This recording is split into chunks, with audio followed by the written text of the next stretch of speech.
नमस्कार, मी सोनाली. स्वागत आहे तुमचं माझ्या चवदार आणि चटकदार यूट्यूब चॅनलमध्ये.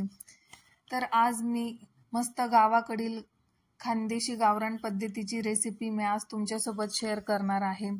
तर आपण कितीही नवनवीन पदार्थ खाल्ले, पण जी चव आपल्या गावरान पदार्थांमध्ये म्हणजेच आपल्या गावाकडील पदार्थांमध्ये असते ती आपण कधीच विसरू शकत नाही आणि ती आपल्याला कधीही बनवून खावीशी वाटतात. तर चला तर आपण रेसिपीला सुरुवात करूया.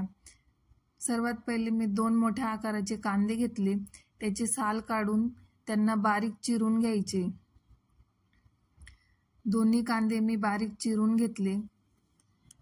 त्यानंतर मिक्सरच्या भांड्यामध्ये खोबऱ्याचे काप, अद्रकचे तुकडे, लसूण, 7-8 हिरव्या मिरच्या घेतल्या. त्यानंतर 1 चमचा बडीशोप, 1 चमचा ओवा, हे सर्व मिश्रण मिक्सरमधून वाटून घ्यायचे पाणी न टाकता. त्यानंतर गॅसवर कढई ठेवली. त्यामध्ये 2.5 पळी तेल टाकून घेतले. तेल तापलं की त्यामध्ये जिरे, मोहरी आणि हिंगाची फोडणी करून घ्यायची. त्यानंतर लसूणच्या पाकळ्या, कढीपत्ता आणि 2 लाल सुक्या मिरच्या घेतल्या. कांदा टाकला. हे सर्व मिश्रण तेलामध्ये मस्त करपून घ्यायचंय. 2 ते 3 मिनिटं कांदा तेलामध्ये करपला की त्यामध्ये आपण मिक्सरमध्ये वाटलेलं वाटण घालायचे.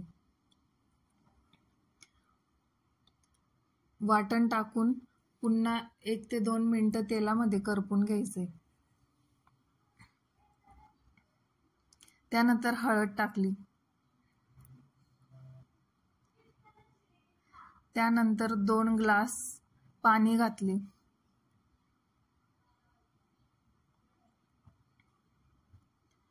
चवीनुसार मीठ टाकलं.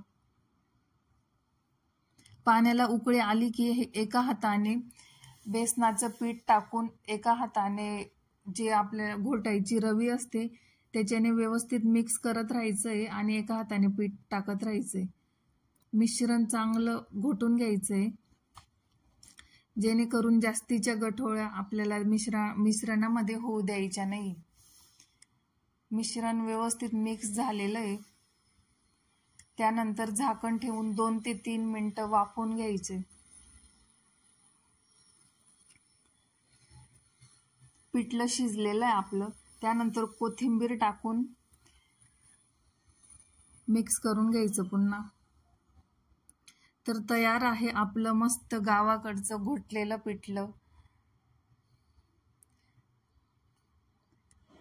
तर रेसिपी कशी वाटली तुम्ही मला कमेंट करून नक्कीच कळवा आणि अशा गावाकडील नवनवीन सोप्या रेसिपींसाठी माझ्या चॅनलला सबस्क्राईब करा. रेसिपी आवडली असली तर लाईक करा, शेअर करा.